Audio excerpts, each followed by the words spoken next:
welcome to Requiro. Today we are going to be talking about Karen Friedman's reply that came out on the 19th of December 2025.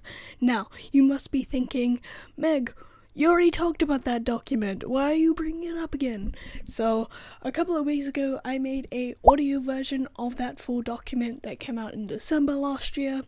And in that video, I mentioned I will make a breakdown of that document a little bit later. Also, with the other documents, I strictly just made audio versions of for like a solid month. Now I'm just gonna go over and break down this document so it's a little bit understandable for you guys if you don't understand legal talk and all that. And also, like, I need something to talk about that isn't as depressing than what I talked about April fires. That made me really sad. So I need a little bit break of that, and breaking down legal documents takes a toll on my mental health on that. Also, like, I needed to break down this document for you guys, so if you're interested, stick around and watch it. And also, sorry this video is coming out a lot later than expected. I was working on the script and breaking down this document for you guys this week, but then I just had a bunch of other things I needed to do in my personal life. I do put this channel aside when I have more important things I need to do in my life. I don't prioritize this channel over other things in my life. So I just had to do other things in my life that took priority than making this little video for you guys. So yeah, this is just a breakdown of this document from Karen Agnifilo if you guys are interested. And again, the next couple of videos will be breakdowns of those documents I turned into audio versions that I did a couple of weeks back. And like you guys already know, it's a little bit quiet in Luigi Mangione's case at the moment, so why not do it now? Also, I don't know why, I just kind of realized recently I can just take my Blue Yeti microphone off the stand and it won't be as heavy as hell. The bass is incredibly heavy, and I don't know why it took me this long to realize something months me owning this. I could just take it off. I think I'm just used to holding it with a stand, like my little fun cheap ass gaming microphone.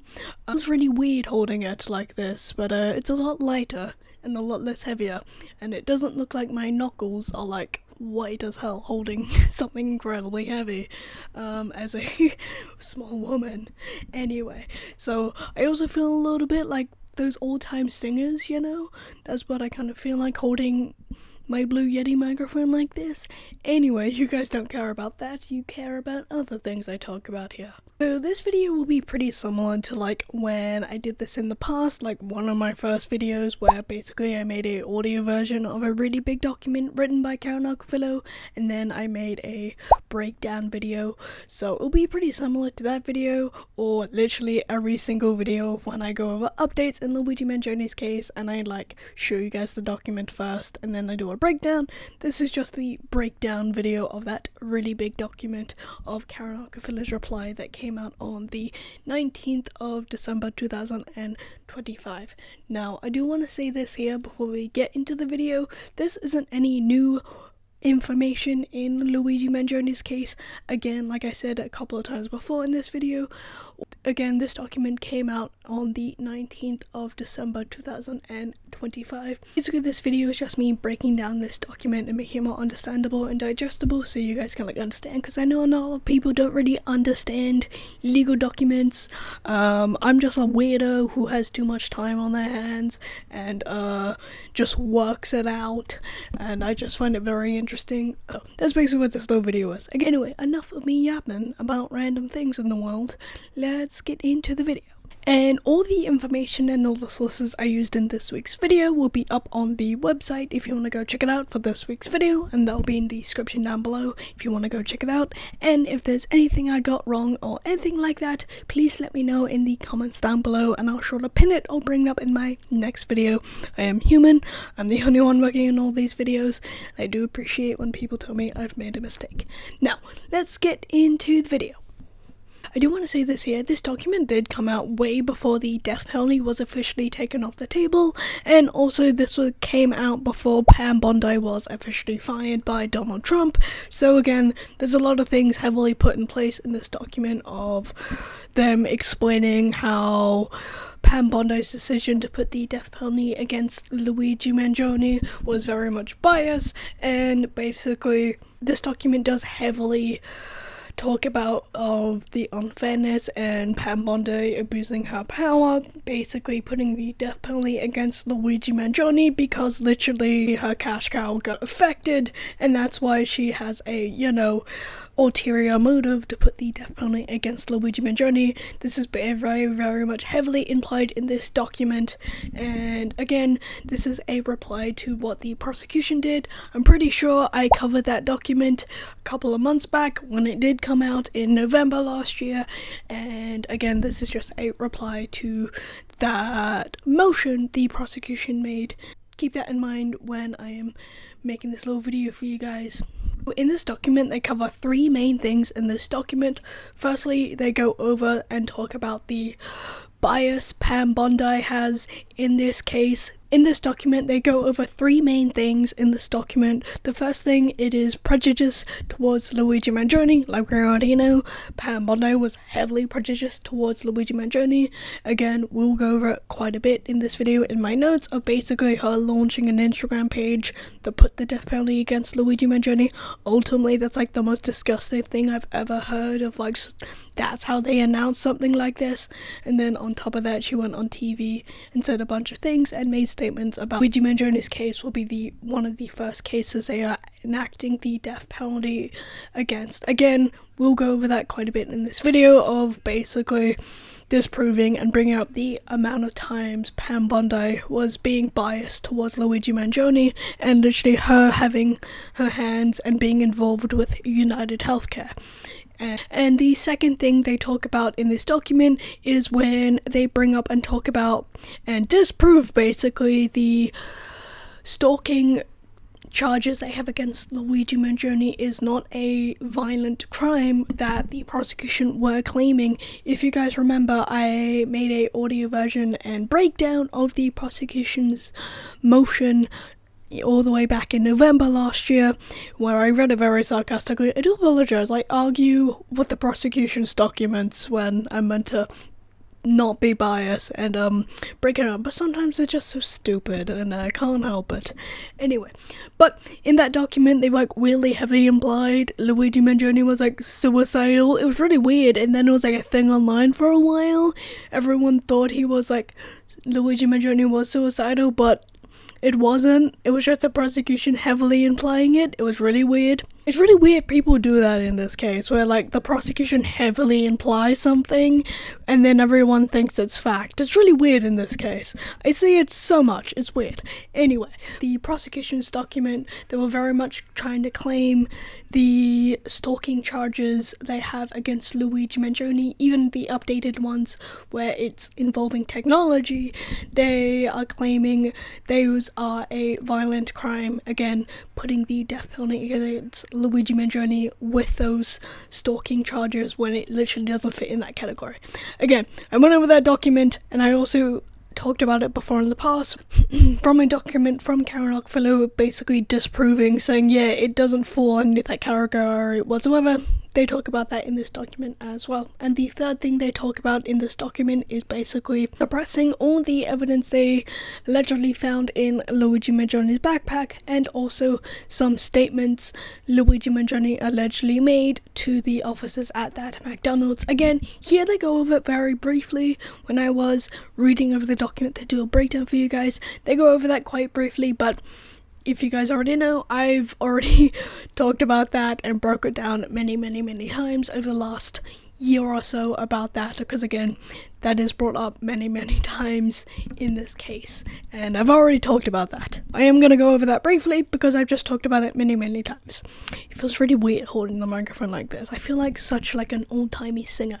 This would have been so much more convenient if I was in my 1950s housewife outfits.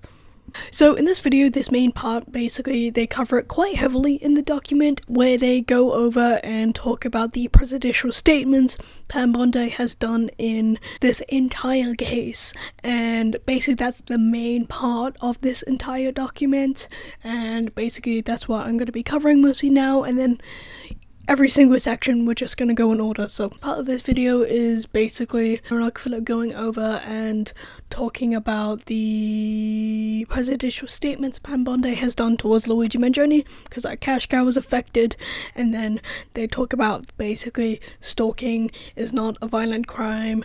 They're separate things, and then the last bit of the document is just going over and talking about things need to be suppressed in Luigi Mangione's backpack, because literally they searched his backpack multiple times without a search warrant. I went over that in quite heavily detail in the past. If you watch any of my other videos, I've went over it many times, so I'm going to go over that a lot more briefly than the main two parts of the document. Basically, in this document, they heavily go over and discuss basically the prejudicial comments Pam Bondi has made towards Luigi Mangione in this entire case. Like we already know, they bring up when Pam Bondi ordered to put the death penalty against Luigi Mangione towards prosecutors, when they weren't even considering that to be an option until Pam Bondi publicly announced she was going to put the death penalty against Luigi Mangione, firstly by literally launching a new Instagram page, and that's how she did it. Still think that's fucking disgusting, literally like saying, I want to kill this person, here's my Instagram page. Disgusting. And on top of that, literally her being presidential for this entire case, like we already know, she is a lobbyist for United Healthcare, and she literally earned money from United Healthcare, not disclaiming it in documents that are meant to be released to the public, and telling this is where public officials in the United States earn their money from. It's a little bit complicated. I don't think we have that here. Maybe we do, I just don't care enough to check. Basically, again, she was still very much earning income from United Healthcare, one way or another. Again, we'll go over that later on in the document, because I do heavily go over that quite a bit in this document of literally this is how biased she is, making presidential comments towards Luigi Mangione. And even after when she made that post of her putting the death penalty against Luigi Mangione, she went on television and basically talked to a massive audience, announcing she was going to put the death penalty against Luigi Mangione, again being incredibly biased towards Luigi Mangione. And literally all the presidential statements Pam Bondi has made towards Luigi Mangione and his case have been very much still heavily affecting his case to this day, even if she isn't in office anymore. Again, literally everything she's done and said cannot be erased because of literally what kind of power she has. She's like next in charge next to Donald Trump. Again, his little lapdog, and people sadly still look up to them and take their opinion as fact just because they're in high power. It's also brought up in the document where literally Luigi Mangione's legal team literally discovered Pam Bondi is literally profiting off United Healthcare, and basically she has a ulterior motive towards Luigi Mangione just because literally the CEO of United Healthcare literally was, murdered, and she doesn't care if they caught the right guy or not. She just cares about basically getting revenge on literally whoever affected her cash cow, literally giving her a bias towards Luigi Mangione no matter what, just because of that reason. And holy shit, when everyone found that out, it's like, holy shit, she has like a massive bias towards Luigi Mangione just because of that reason. Because again, she's profiting off them. Of course she has an ulterior motive to target Luigi Mangione and getting involved in his case because of that reason. And on top of that, it's brought up in the document of her literally announcing that stuff on national TV, basically saying Luigi Mangione's case is going to be the first case of putting the death penalty against someone. And again, ulterior motives ever since the beginning in this case. Thank God the death penalty has been taken off the table, because literally things like this can happen in the future, where literally a politician or someone involving in power wants to get involved, and then basically they decide, oh, this is the person we're just going to accuse of this. we're going to put the death penalty against this person because personally it's affecting me one way or another. But literally, this thing's put in place so this doesn't happen. They go over that actually quite a bit in the document of like, yeah, there's a rule put in place so politicians, lawyers, etc. do not do this whatsoever. Because literally, they're not meant to. Because of what we're seeing here, especially in Luigi Mangione's case, of people having an unfair bias towards him, because literally they're connected one way or another in this case, and they don't care if the person is guilty or not. And that's actually also brought up in the document where literally they bring up, yeah, Pam Bondi doesn't care if Luigi Mangione is guilty or not. She only cares about getting revenge on basically someone who allegedly shot the CEO of United Healthcare, and her outright saying Luigi Mangione did it without actually, a trial going on or anything like that, because there's innocence until proven guilty. And in this case, literally everyone is saying, who is in higher power, is saying Luigi Mangione is guilty before there has been a trial ever since the beginning in this case. It's insane. So again, that is literally brought up in the document. Like, I have a line here saying, yeah, Pam Bondi only cares about getting revenge, and that's like a weirdly childish supervillain thing to say, because it is. Again, like I said earlier, Pam Bondi literally did not disclaim this in official paperwork where the people are meant to see of like how politicians make their money and all that. She did not disclaim that whatsoever. We'll go over a little bit later in my notes, basically disclaiming of like she left those people where they are attached to United Healthcare. They are called Ballard, and basically Pam Bondi was literally partners with them, basically earning a profit off them, and they are heavily involved with United Healthcare. And they bring up in the document as well, the reason why this entire thing has been presidential ever since the beginning is because Pam Bondi failed to mention she used to profit off United Healthcare when she decided to put the death penalty against Luigi Mangione, again being incredibly presidential because literally how she profited off and got money from has been heavily affected. But literally it does come out in this document. It went up after like Brian Thompson was murdered, so I'm like, why is she annoyed? She's getting more money out of this. Anyway, she failed to mention she does profit off United Healthcare when she was saying she wants to put the death penalty against Luigi Mangione, and this is why those statements are presidential, and literally the entire thing is unfair against Luigi Mangione through this entire case because of her presidential comments towards Luigi Mangione and giving him a unfair trial. Like we already know, ever since the beginning, they've been trying to give this man an unfair trial, no matter what. They don't give a shit. Making this entire case unfair towards Luigi Mangione because literally she has bias towards Luigi Mangione just because she was getting money from has been affected and she doesn't care. Again, it's incredibly suspicious shit in this entire case. And basically this entire case is heavily prejudicial because of those statements Pam Bondi has made towards Luigi Mangione involving herself when she was not meant to be involved with it whatsoever. Honestly, it is disgusting as someone in power is literally abusing their power just because how they were earning money is literally affected. But honestly, we've seen it so many times in the past, but again, it's disgusting to see. And literally that is the only reason why she wanted to get involved in Luigi Mangione's case. One, just because of how publicized this entire case is. They bring that up in the document as well. Literally, politicians want to get involved in this case just because of the high profile of this entire case and how much media attention this entire case has been ever since December in 2024 when this first started. Again, I think they just like the media attention in this case more so than anything else. Here they go over talking about the district attorney, Pam Bondi, and also her being partners with Ballard. Ballard is the company that was tied with United Healthcare. Again, that's how Pam Bondi was profiting off United Healthcare, by being partners with Ballard. Ballard is heavily tied with United Healthcare. They bring up in the document because Pam Bondi, the district attorney at the time, was heavily involved with Ballard and was profiting off Ballard, who's heavily tied to United Healthcare. Again, it is violating Luigi Mangione's due process rights because of those reasons. Because again, she's profiting off United Healthcare. She has ulterior motives.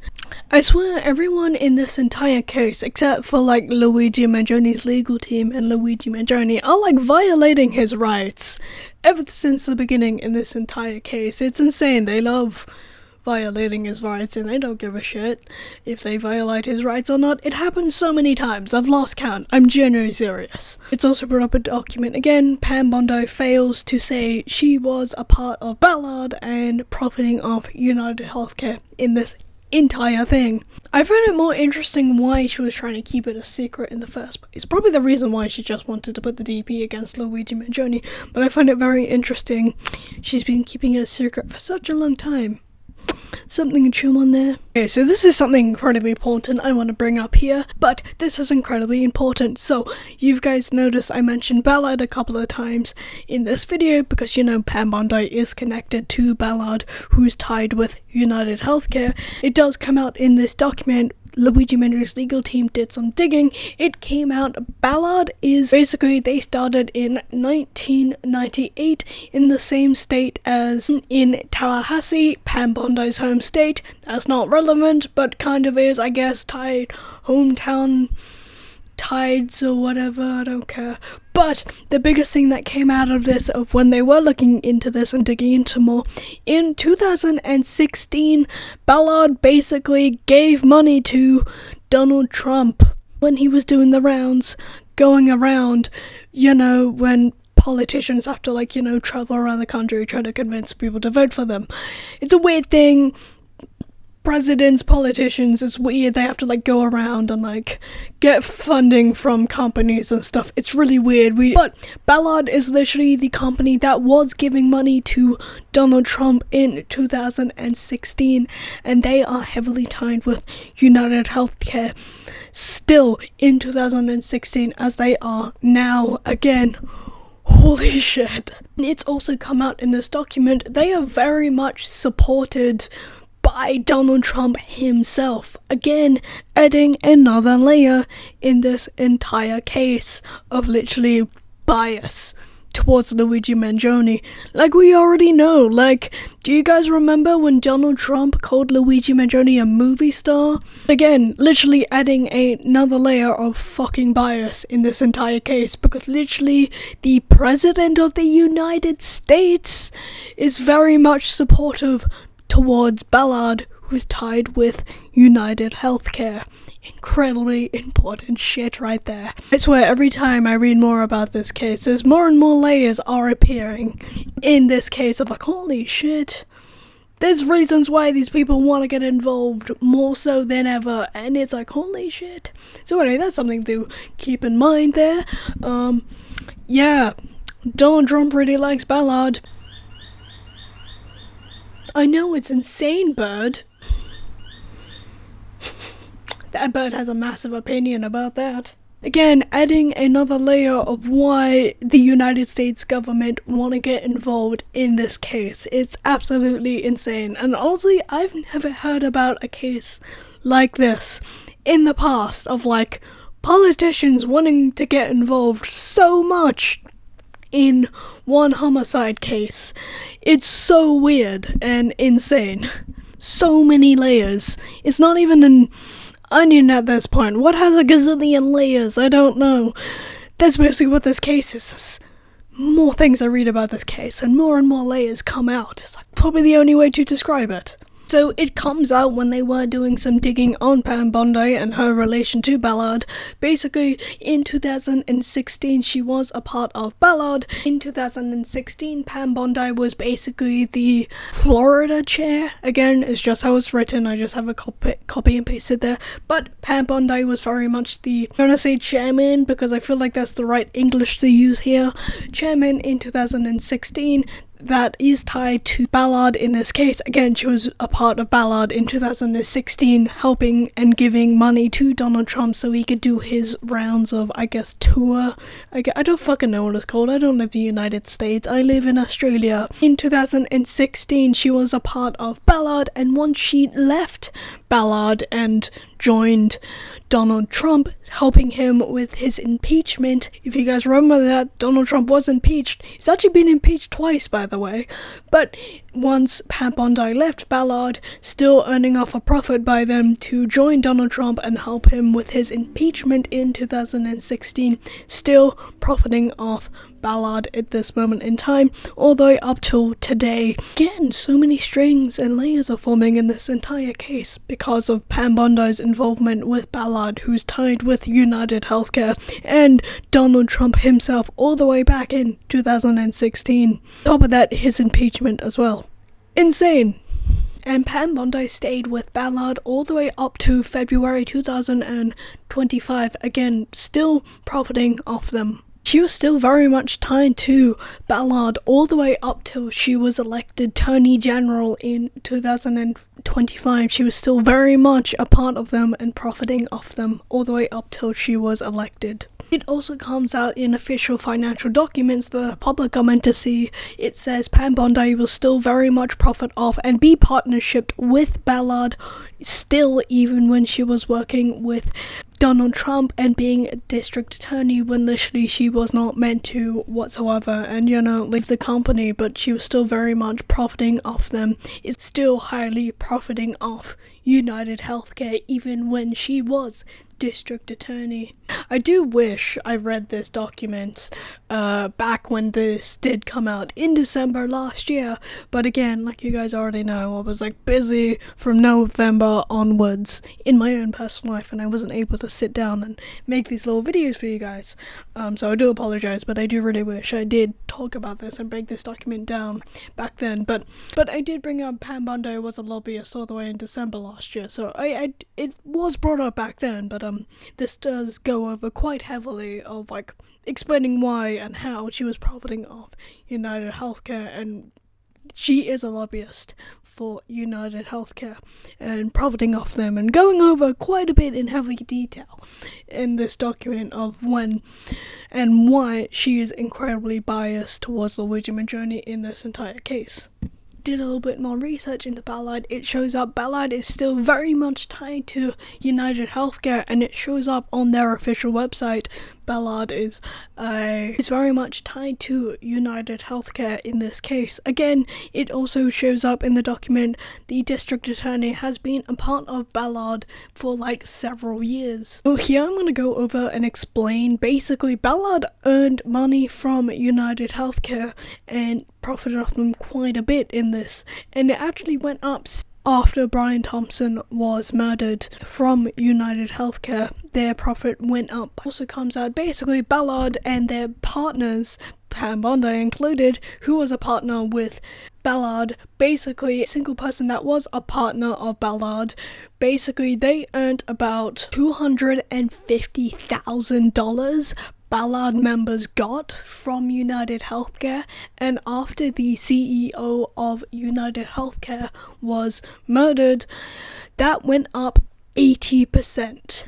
Basically, Ballard members, after that incident happened, got paid about $450,000 after the incident with the United Healthcare CEO. Basically, after the murder of the CEO of United Healthcare, they basically doubled their lobbyist efforts ever since that incident has happened. Again, it went up 80% after the CEO of United Healthcare was murdered. Again, bias going on right there. Again, adding another layer of how biased Pam Bondi was towards Luigi Mangione, because like I said beforehand, her cash cow was affected and she didn't care if they caught the right guy or not. She just cares about making a point out of Luigi Mangione, and this will happen if they affect her cash cow. Because again,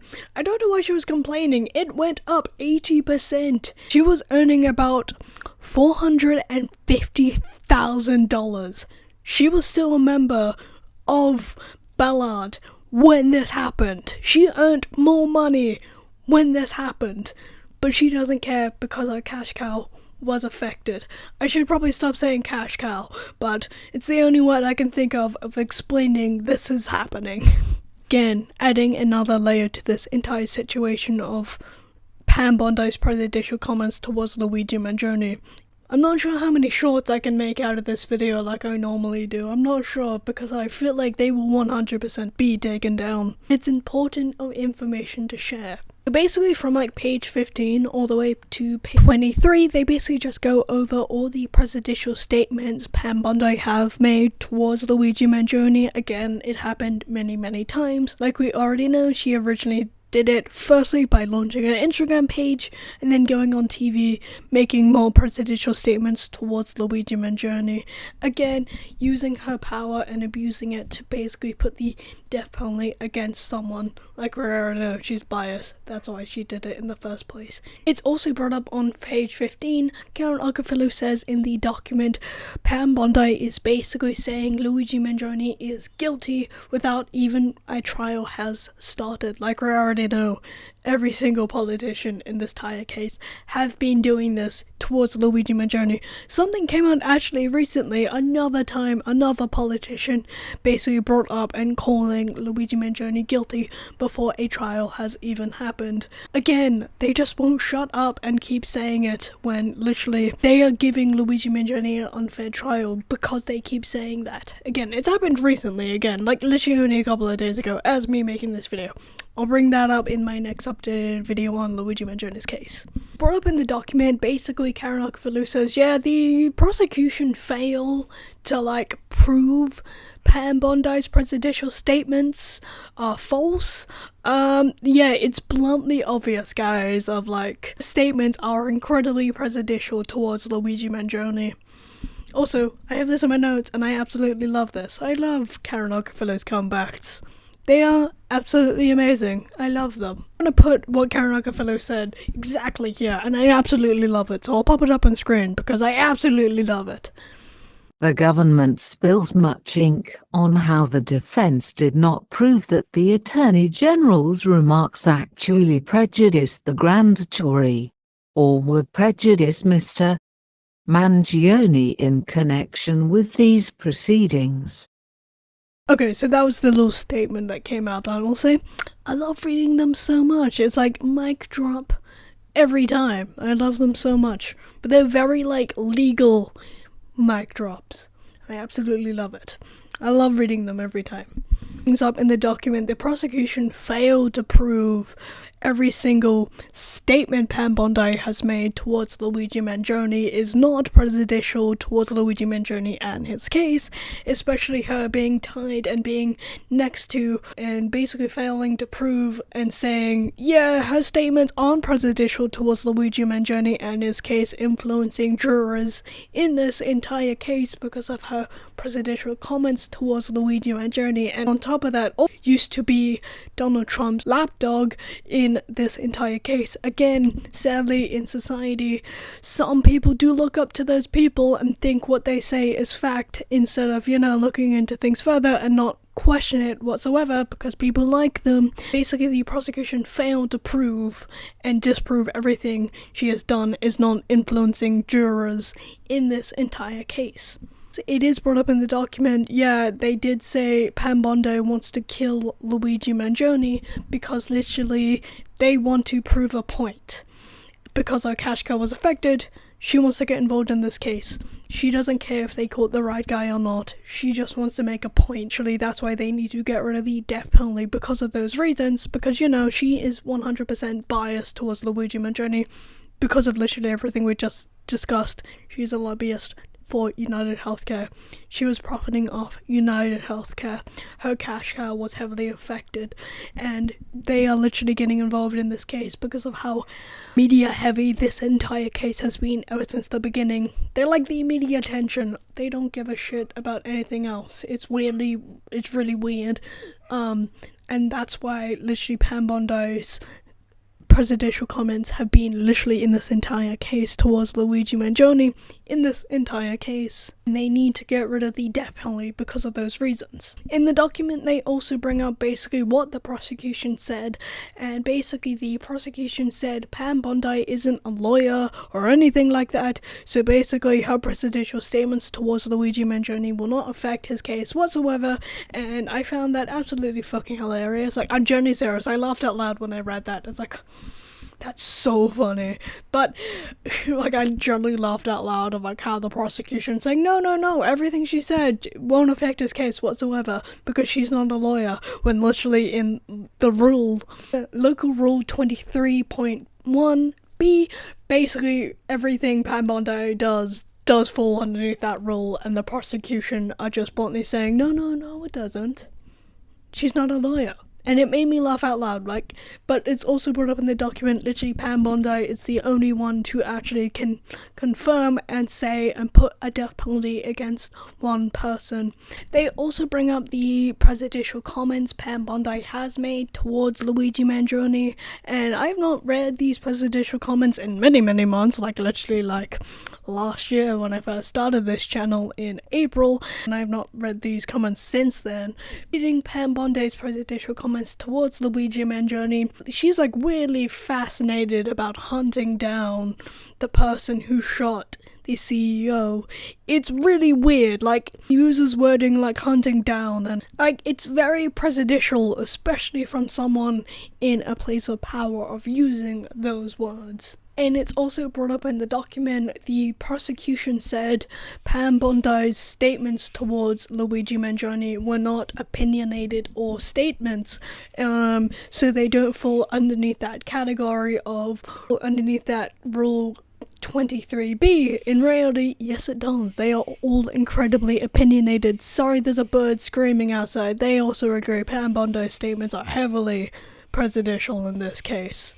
It's also brought up in the document. Karen Agnifilo says, yeah, literally every single statement Pam Bondi has made are statement based and not full of facts or anything like that. Like, they are heavily opinion based and do definitely fall underneath that category of Rule 23b. Literally everything Pam Bondi has done and said is going to heavily affect Luigi Mangione's case.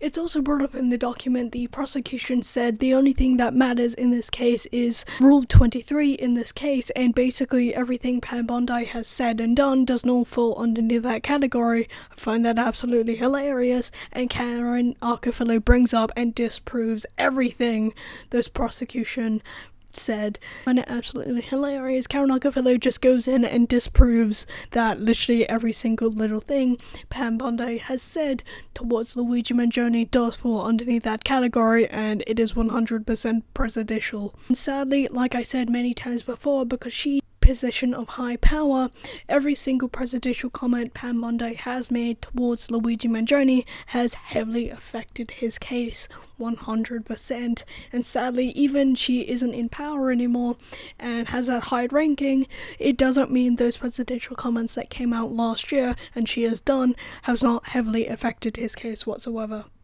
Here they also go over in the document of basically Rule 23 in New York, and basically they say and basically they bring up in the document, basically it doesn't matter if they are proving if they made a statement or not, it literally just means the context of what was said, of how presidential it is towards a defendant in a court case. Basically that's what Karen Agnifilo brings up here.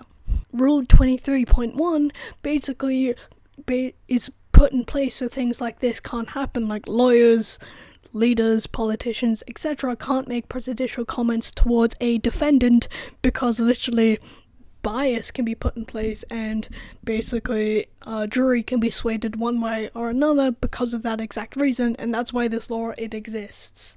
It's also brought up in the document. The prosecution say Luigi Mangione's legal team failed to prove the presidential comments that Pam Bondi has made, and then Karen Agnifilo brings up, literally shows them every single presidential comment Pam Bondi has made through social media, through television appearances, etc., showing every single presidential comment she has made towards Luigi Mangione in this entire case, and basically disproving what they literally said. Karen Agnifilo brings up, basically, even if it doesn't fall underneath that black and white category, everything Pam Bondi has done is 100% presidential and falls underneath that category of Rule 23.1, because literally everything she has done and said is presidential, even if it's not black and white, or falling underneath that category, like coming out and saying outright like that.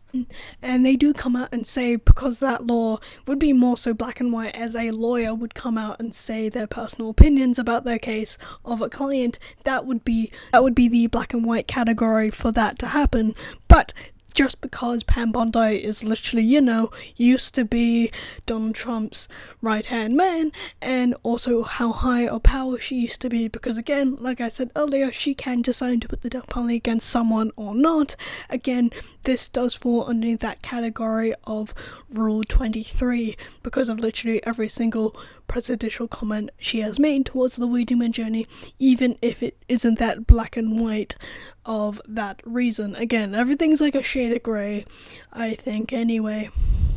Brought up in the document of basically Pam Bondi saying on TV she was the district attorney. She also used to be part of, and also her saying she used to be a capital crimes prosecutor. Again, giving people that idea of authority of like, oh, she knows what she's doing. She used to work in that kind of field. She knows what to make the right decision because of that reason. Again, people would think that it's like, oh yeah, she knows what she's doing. She used to work in that. She's making the right decision of that important title she used to have. And then also basically saying making America great again, executing Luigi Mangione. Again, just making Luigi Mangione a pawn in her weird, sick game she was playing at the time. Again, she's not part of it anymore. Who cares what she's doing now? I think she's going to be in trial for something. I don't know what. I don't really care. Of all those factors that Pam Bondi used to be, everything she has said towards Luigi Mangione and his case are 100% presidential. It's also brought up in the document, basically Pam Bondi's presidential statements towards Luigi Mangione have been repeated multiple times by many different people, especially for the media, especially for social media, etc., by many people, because that authority to basically execute someone, and she did say she wanted to execute Luigi Mangione. Again, the death penalty has officially been taken off the table because of all those presidential comments towards Luigi Mangione, but again, she had that authority, and literally it has been repeated multiple times, and like we already know, and like I said earlier, every single presidential comment she has made towards Luigi Mangione has heavily affected his case, 100%. And basically, it's brought up in the document. Basically, they explain every single lawyer fall underneath this category of why they can't make these presidential comments towards their clients, or even other, basically, people that they are prosecuting because of those reasons, because of those presidential comments Pam Bondi has made. Every single lawyer falls under that category, including Pam Bondi. It's also brought up as well, people have been denied bail because of presidential comments like Pam Bondi has made. Like we already know, that is exactly going on in this case. Like we already know, Luigi Mangione was denied bail because literally they thought he was going to run away and flee the country, because literally Pennsylvania police don't understand foreign currency. But that was brought up here. People have been denied bail because of presidential comments like this. It's also brought up, basically, presidential comments towards someone, no matter how minor they are, matters way differently compared to a normal case where the death penalty is not put on the table, compared to a death penalty case, what this case used to be, where basically presidential comments towards someone, no matter how minor they are, can be heavily affected in this case, because literally when someone's dead, they're dead. You can't reverse that fact. Compared to basically someone who's been put in prison for life, they can revert that statement and their sentence can be lowered compared to someone's life at hand of this because of a presidential comment someone has made. And that's brought up in the document. It doesn't matter how presidential and how heavy the comment is, it does matter so much more, especially in a death penalty case that this used to be, compared to, say, a non-death penalty case. I do find this incredibly funny. So, in the document, basically the prosecution said what Pam Bondi has said and made presidential comments towards Luigi Mangione was a error. I found that incredibly funny. And the funniest thing about it is, they bring up in the document the definition what error means. And what Pam Bondi done is not a fucking error. I do love all the dictionary definitions in this document. If you guys listen to the document, there was a lot of dictionary definitions, what words mean in this document, compared to ones we've read in the past, and I thought that was absolutely hilarious. It's this is the dictionary definition of what an error means compared to what you're actually saying, prosecution. I thought that was funny as hell. Question, am I weird when I think those things are kind of funny when I just hear a funny comeback, but in the legal term of things? I can tell it's a comeback. I can tell it's them proving them wrong, and I was oh my god, that's so funny. Am I weird thinking that's funny? But yeah, literally every single comment Pam Bondi has made was not an error. An error is a simple mistake, not presidential comments towards someone. So this little bit I do actually want to show you on the screen instead of breaking it down. I think it's absolutely amazing and exactly what is going on, and it's pretty understandable so you won't get confused, so I'll pop it up on screen for you guys. The Attorney General's 5 public statements over the course of 3 days were not errors. They are not unintentional deviations or something uttered in ignorance. They were just the opposite. They were part of an intentional and purposeful scheme to do 2 things. First, avenge the death of the CEO of her former firm's client and send the explicit message that when someone kills such a CEO, she will use her new position as Attorney General to exact the most serious punishment possible. Second, use the Mangione case as the first where the new administration would seek a death sentence as a way of rolling out a new aggressive death penalty policy to shame the previous administration. The Attorney General's stated plan was to end one era and commence another, specifically one where the death penalty will be swiftly and decisively pursued. Her actions in this case are the clear execution of her stated plan.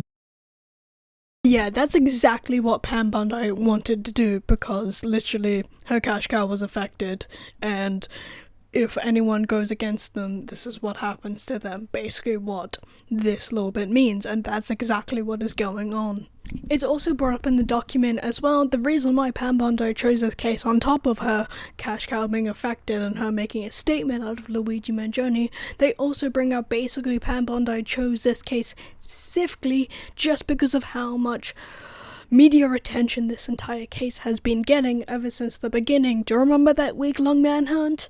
Do you guys remember the perp walk they bring up in this document? Again, why the fuck do they do that? Why did they make Luigi do a little perp walk, making him look like a superhero? It's really weird, and I'm glad they keep bringing that up. I'm gonna keep bringing that up, but that also bring that up in the document as well.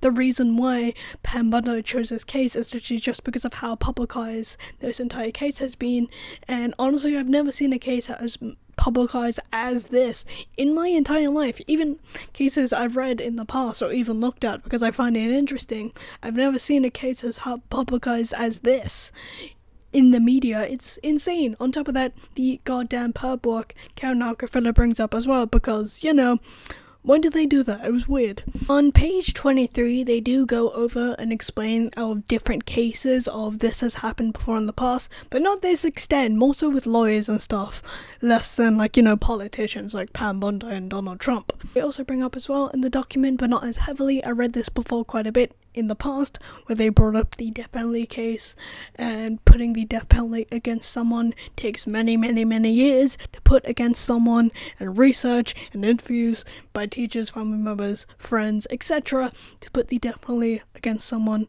compared to a couple of weeks like they have done here. Again, death penalty has officially been taken off the table. I've said that 6 times already. I do apologize, but I do want to keep bringing this up because I don't know how long this part of the video is in, but like I just want to keep adding that here.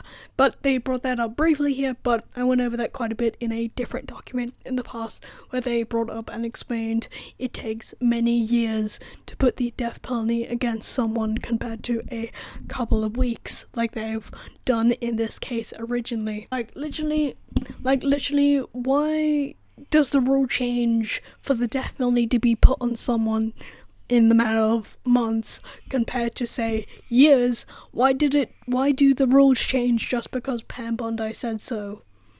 Something true on there. And basically, at the end of that massive spiel of them going over Pam Bondi being prejudicial towards Luigi Mangione, them going over and disproving and saying Pam Bondi is a lobbyist and showing why she is a lobbyist and being prejudicial towards Luigi Mangione. Basically, at the end of this, they basically say Pam Bondi is literally violating Luigi Mangione's rights because of all the prejudicial comments she has been making towards Luigi Mangione, making him not have a fair trial.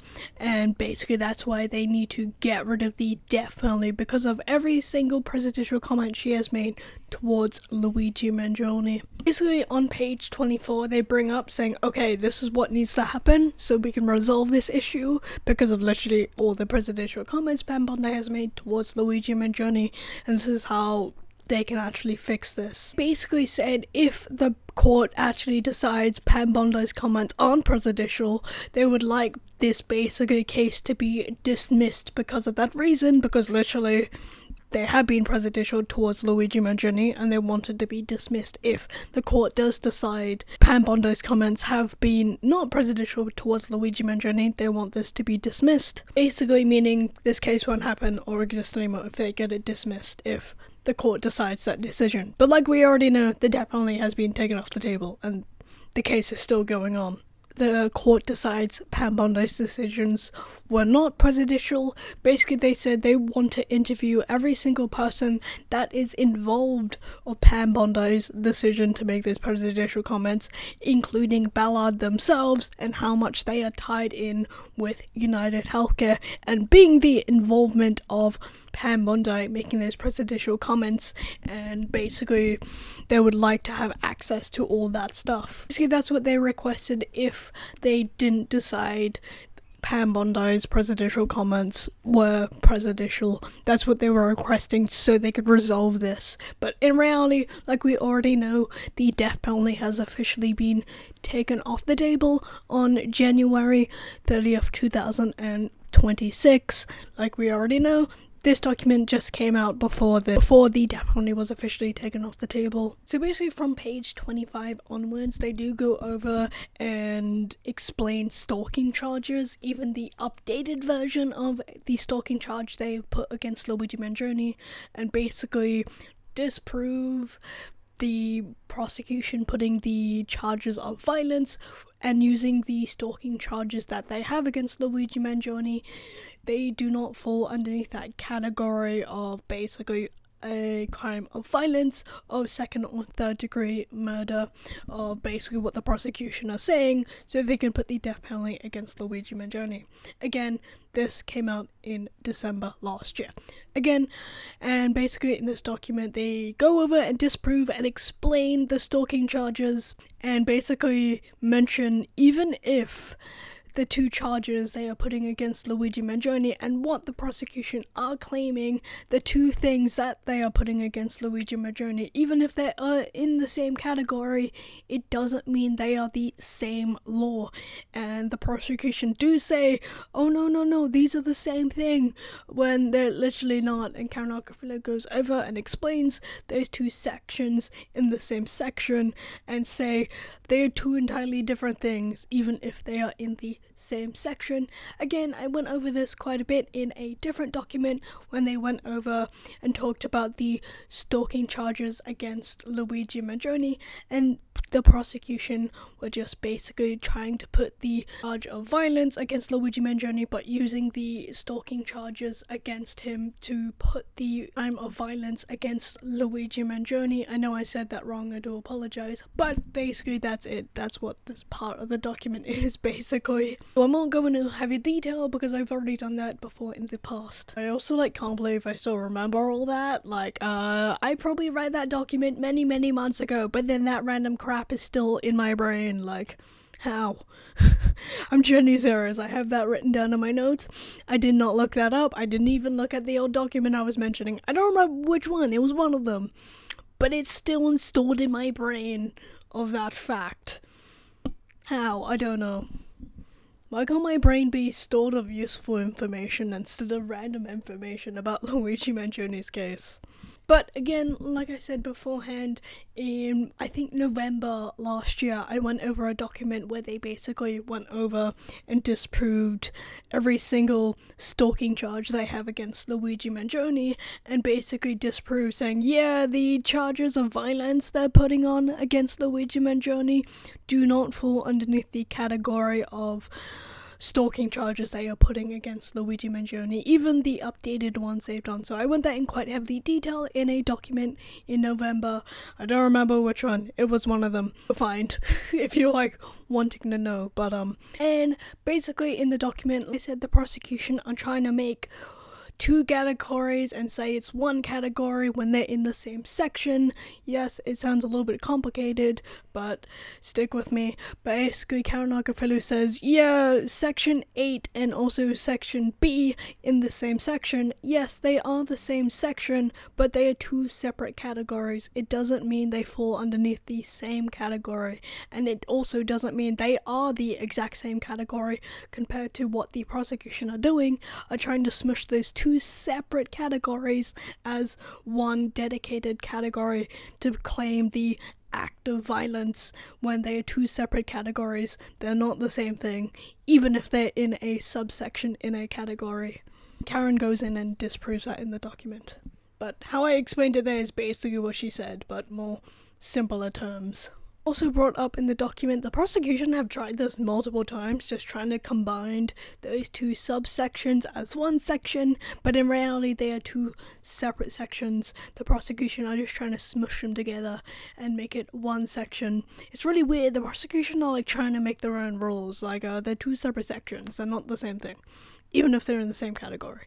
I know that sounds confusing, but stick with me. I should have this in my notes. It's really funny. It basically just says in the document, Karen Agnifilo says, section 8 and section B, they're not the same thing. It's literally common sense. They're not the same section. And I thought that was kind of funny. Basically, it's true though. It's literally common sense. They're two separate sections in the same category. It doesn't mean they are. It doesn't mean they are one law. They are two separate sections in one section.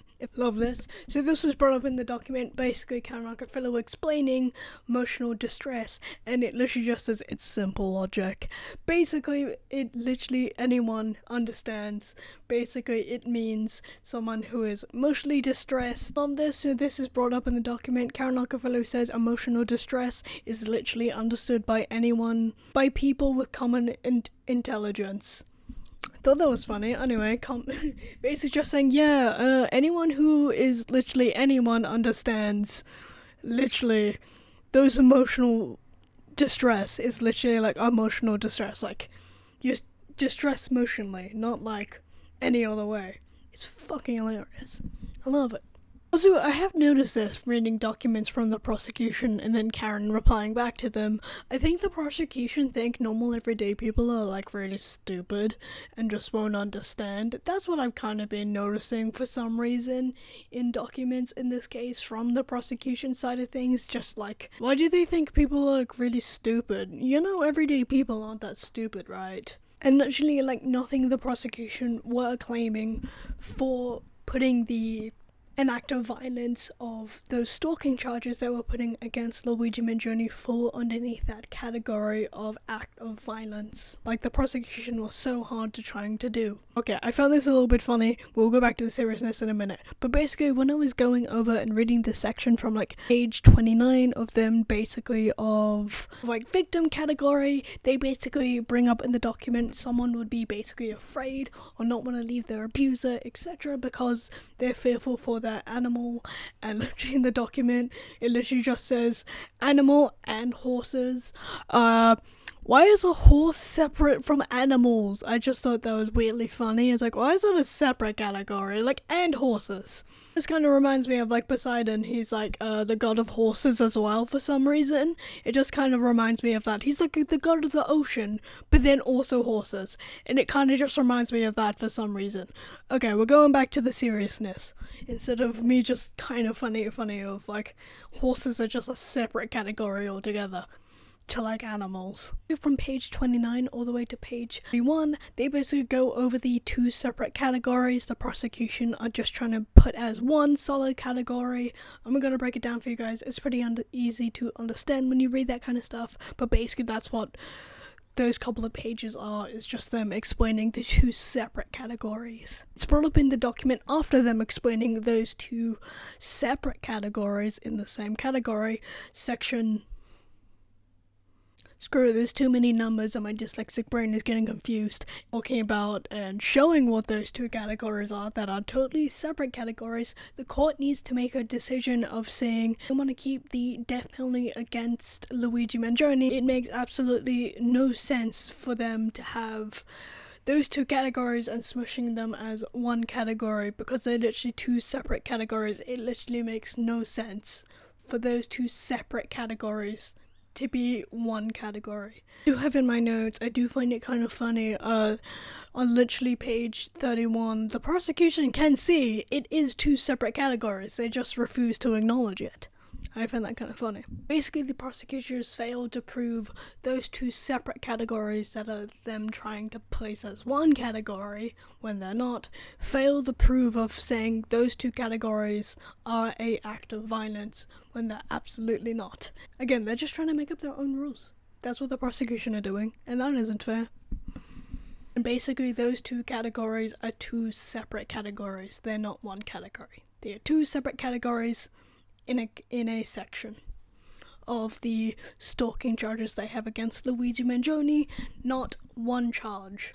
Stalking charges do not fall under that category of an act of violence. The prosecution are claiming, even after page 29 of them showing the examples of different categories of those two separate categories to be placed on someone, even if they're not underneath the black and white category of that law to be placed on someone, it still makes no goddamn sense for the prosecution to basically combine those two separate categories. Again, it's very true, I explained it multiple times before, sorry if I'm repeating myself a lot here, but again, a lot of legal stuff is kind of repetitive, but like honestly, I do find this stuff incredibly interesting. I do love all the great examples they are giving in this document. They do it in every document. I'm pretty sure it's exactly the same in every single other legal court document out there. I just like them. I think they're really great, and it makes my little cogs in my brain move, and I find this stuff incredibly fascinating.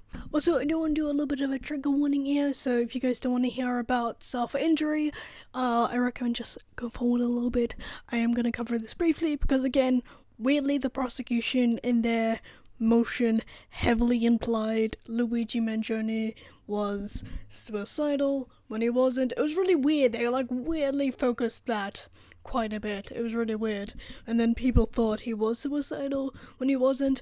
People need to stop like at least taking what the prosecution say as fact or heavily implying and then running with it. It's really weird. But basically they bring up in the document the claim of Luigi Mangione of self-injury needs to be thrown out because literally it wasn't there whatsoever to put that there. It was really weird, so I'm glad they mentioned that, saying yeah, they need to get rid of it because it makes no sense, because he is not.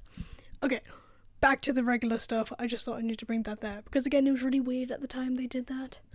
Like, they were heavily implying in it. Okay, so from page 42 onwards, they just go over and break down every single little thing the police did at that McDonald's in Pennsylvania, Altoona, when Luigi Mangione was arrested, and them just claiming, hey, these things need to be suppressed because of these reasons. Again, I went over this quite heavily, quite a bit, every single time when a motion from Karen Agnifilo comes out about it. I've covered it quite a bit in quite a bit of detail, so here I'm just gonna do it a lot more lightly and not as heavy as I normally did, because again, I've done this multiple times. Go watch one of my other videos where I've talked about this, because again, I'm just going to go over here briefly about this section. Basically, like we already know, when the prosecution came out with their motion talking about when Luigi Mangione was arrested, they very much talked about it with rose-tinted glasses compared to when we've read motions from Karen Agnifilo when it was very much not like that whatsoever. Basically, they bring up in the document, Luigi Mangione's backpack was 10 feet away from him. On top of that, he had 3 officers between him and his backpack was searched multiple times by officers. And like we already know, Officer Fox and Officer Waza were not taking the investigation seriously. Like we already know, it came out in the December suppression hearing live tweets, basically making it a illegal search, because literally Luigi Mangione was not in front of his backpack, fully in control of it whatsoever, for them to do a inventory search like they were all claiming to do. And like we already know, Officer Fox and Officer Waza were not taking the entire situation seriously. Like, they were joking around. On top of that, they lied about a bomb as well. Basically, in this part of the document, I've broken this down many times in the past, but basically, they bring up and break down saying, hey, these are the reasons why everything needs to be suppressed in Luigi Mangione's backpack, because literally everything Officer Waza and Officer Fox did is incredibly suspicious, like searching his bag multiple times without a search warrant, stopping that search of Luigi Mangione's backpack at the McDonald's. They came across that gun magazine allegedly found in Luigi Mangione's backpack, and then that bomb they were supposedly looking for magically vanishes from their brain, and then Officer Weiser decides to put that same bag she claimed had a bomb in it in her car, and then Officer Fox takes a brown paper bag and puts it in his car again, and then both of them meeting on the side of the road without any CCTV cameras, and Officer Fox handing her a brown paper bag. I'm gonna keep mentioning this to the end of time, because literally none of that what they did is not suspicious. It's incredibly suspicious what those two did.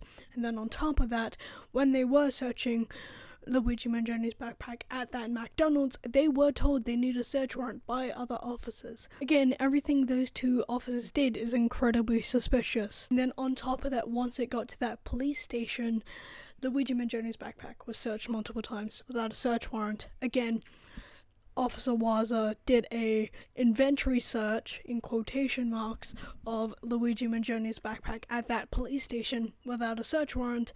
The amount of time she had her camera turned off the entire time, literally so many bits between Luigi Mangione's backpack from that McDonald's all the way to that police station. There is time missing. Anything could have happened towards that backpack.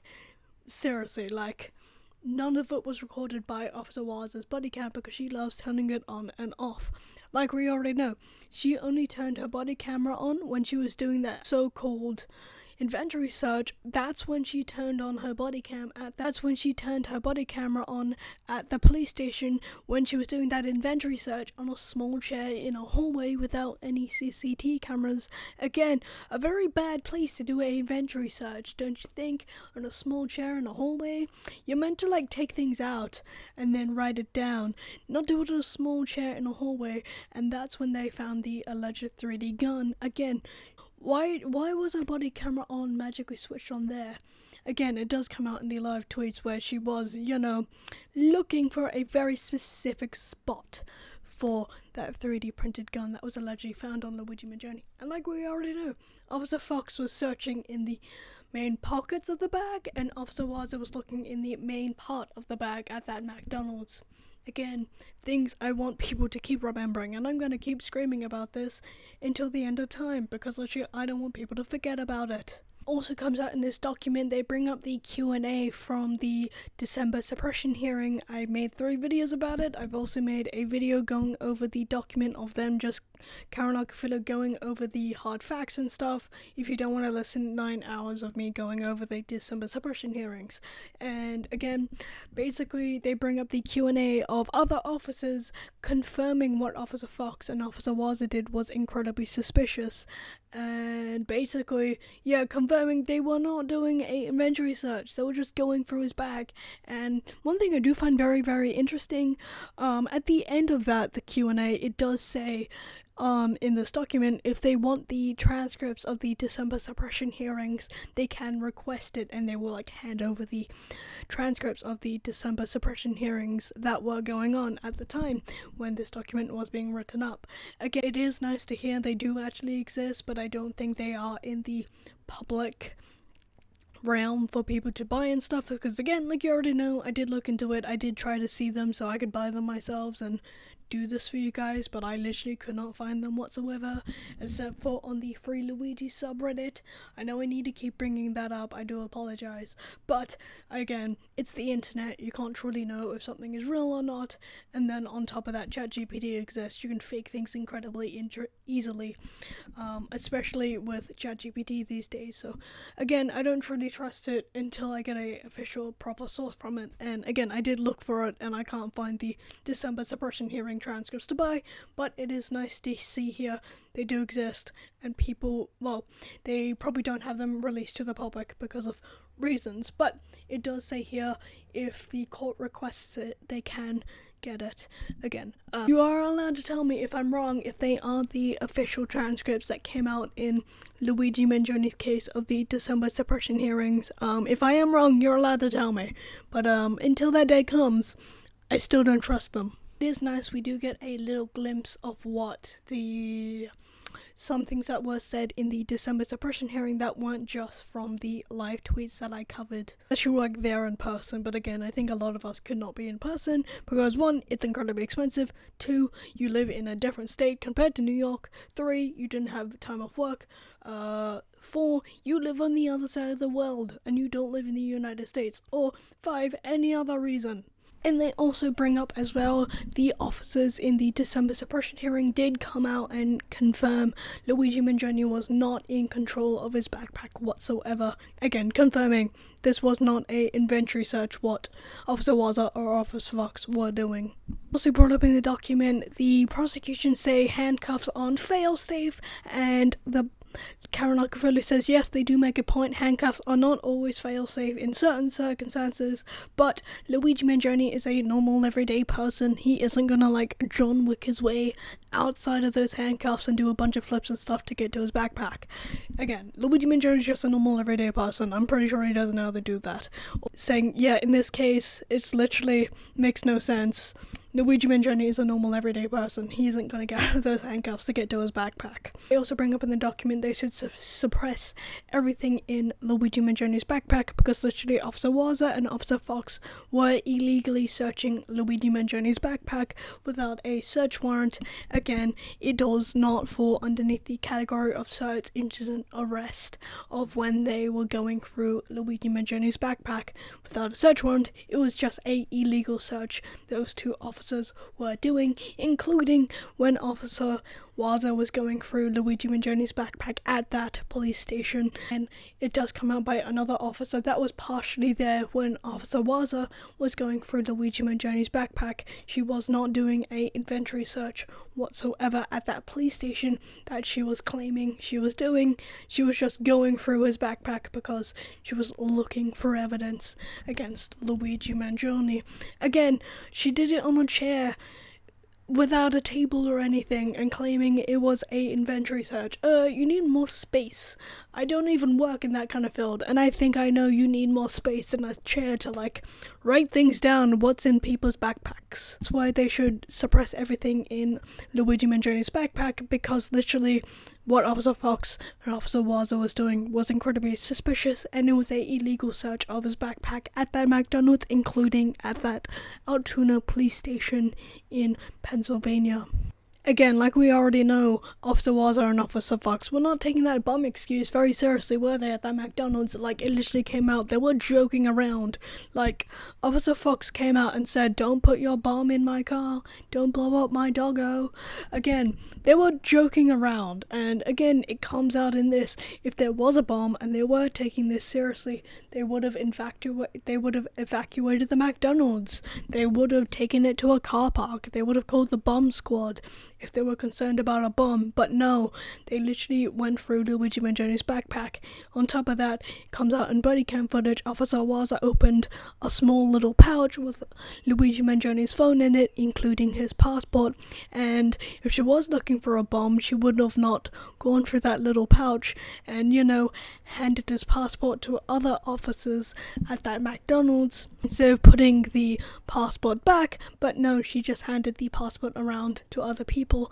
And on top of that, Officer Fox was spending way too much time opening a little brown piece of cardboard and tape with a knife, where there was definitely no bomb in that whatsoever. He even admits in the December suppression hearing he spent way too much time looking for that, and he knew there wasn't a bomb in that.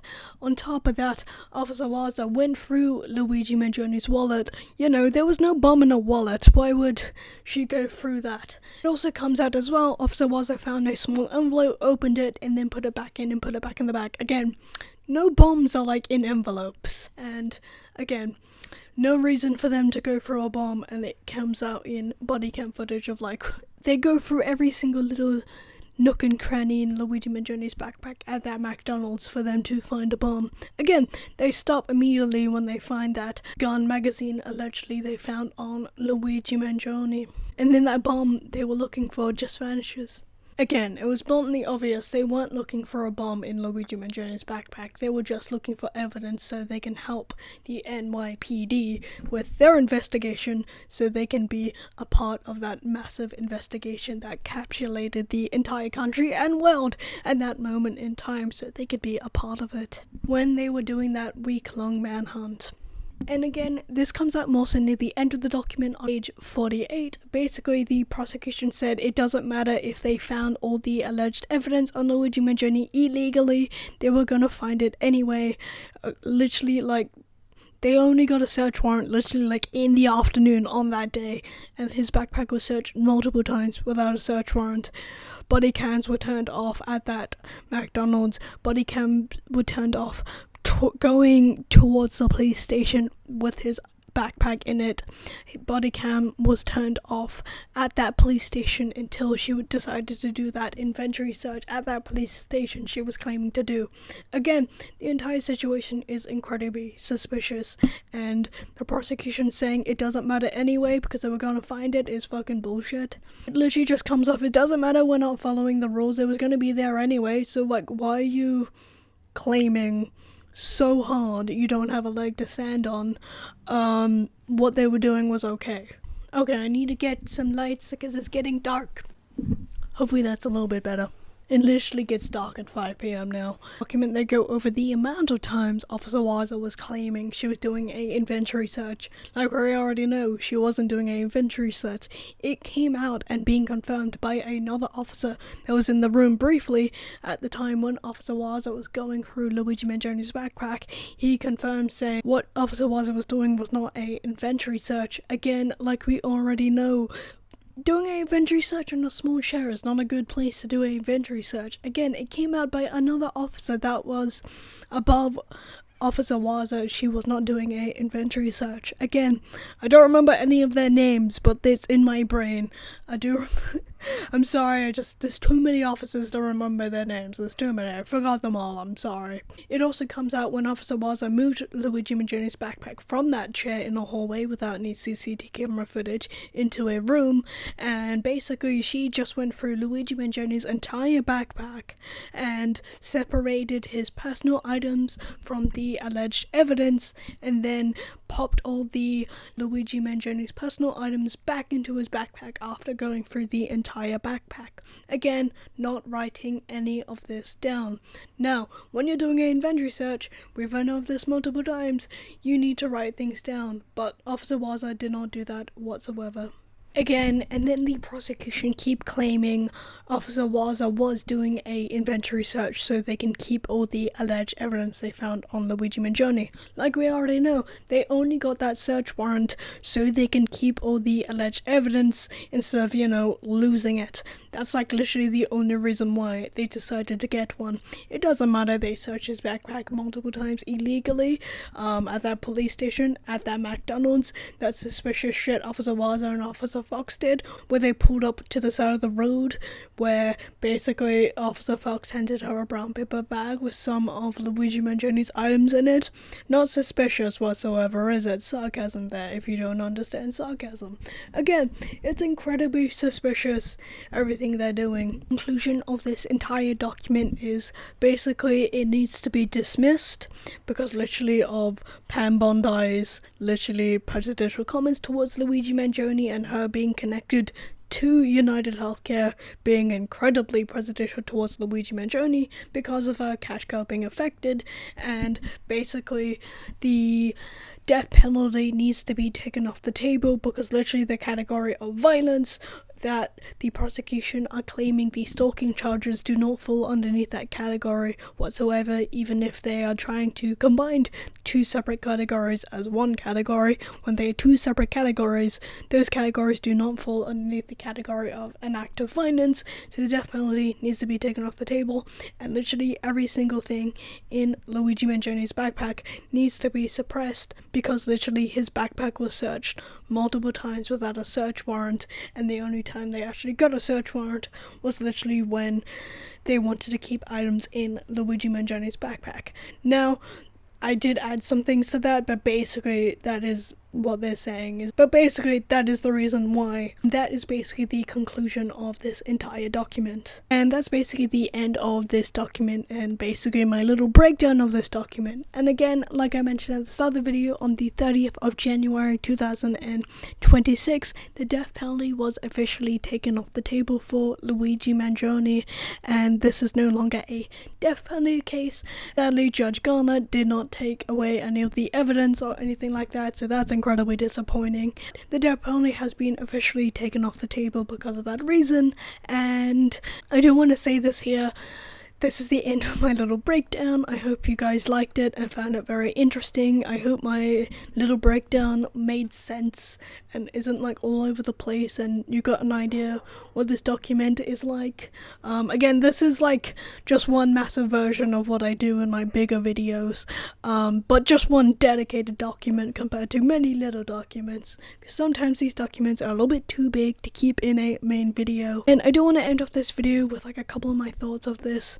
It's like literally insane of the insanity in this entire case, and if you're like not paying close attention or combing through every single legal document or even just paying close attention to this case, you do miss the like major crazy insanity of everything being entwined in this case, and people will just like miss it or not understand it. And then on top of that, the amount of like the media getting involved and spreading misinformation when literally the media is meant to be there to like inform people what's actually going on, but in reality they don't do that these days. And the ultimate insanity going on in this entire case is absolutely insane. And like I said earlier, like, I've never seen a case like this before where the amount of media attention is on one case, especially with like the government of the United States getting involved in one man's case. It's absolutely insane, and if you're not paying attention, you absolutely miss it, or you just don't understand, or just bluntly ignorant. You like miss it, and it's absolutely insane. And then on top of that, it's literally just one man dealing with this entire thing by himself as like a 28-year-old man. This is so much for one person to go through, especially at like I'm assuming young-ish age. Does 28 still claim as young? I guess so, you're still in your 20s. But again, it's insane for like one man to go through all alone who is still in his 20s. It's absolutely insane. On top of that, dealing with it all by himself, with one man dealing with all this on one man's shoulders. It's insane. I honestly feel sorry for Luigi. Like, poor Luigi, just dealing with all this insanity by himself at MDC in like the scariest experience anyone would ever go through in their lives. On top of that, on such a public scale. Poor Luigi, I feel sorry for the man. Yeah, I hope you guys liked this week's video. I hope you found it interesting, just like listening to my little breakdown of this document. It's very similar to like my updated videos, but it's less like breakdown a page or two of like smaller documents. It's more so like a bigger version of that. Again, sometimes these documents are way too big to keep in like a updated video in Luigi Mangione's case, or that would be like a 10-hour video. My channel's not like we haven't gotten to that point yet where I'll make a 10-hour video yet. I won't do that. I think my laptop would legit die if I do that. It's like, please stop making 3D anime figures on me and making documentaries that go for 4 hours. Please stop. My laptop would die if I did that. That's why it has hardcore fans going sometimes, just for that reason. Anyway, but I also don't think anyone would watch it if it's 10 hours. I have subscribed to a channel that talks about a court case for 4 hours. Is what I like to do and listen to. I find it very interesting, but that's just me. Anyway, moving on from my weird tangent. If you guys like this video, I hope you found it interesting. I hope you found my little breakdown informative. Sorry it's like many months late. I know me like doing the audio version of the document and then I break down, or if I like make a video going over updates in Luigi Mangione's case, I would normally have it in there. But again, I've just been busy with like other things, and then I also just wanted to talk about other things and then play catch up and stuff in Luigi Mangione's case, because again, I'm still one person on this channel working on all these videos. I am also human, and I have other things I need to do in my life. I'm one person here still. I'm also like very tired and I want to go to sleep. It's only 5 p.m, but I'm tired. Anyway, thank you for watching this week's video. You can subscribe if you want to. It's okay if not. Hi, voiceover me. Forgot to add this little bit. I post 3 times a month. If you guys want to keep up to date with the channel, you can follow the channel's social medias. That'll be in the description down below. That's where I post updates, things I find interesting, and all that. If you guys want to follow me personally, all of my social media is in the description down below as well. And yeah, bye!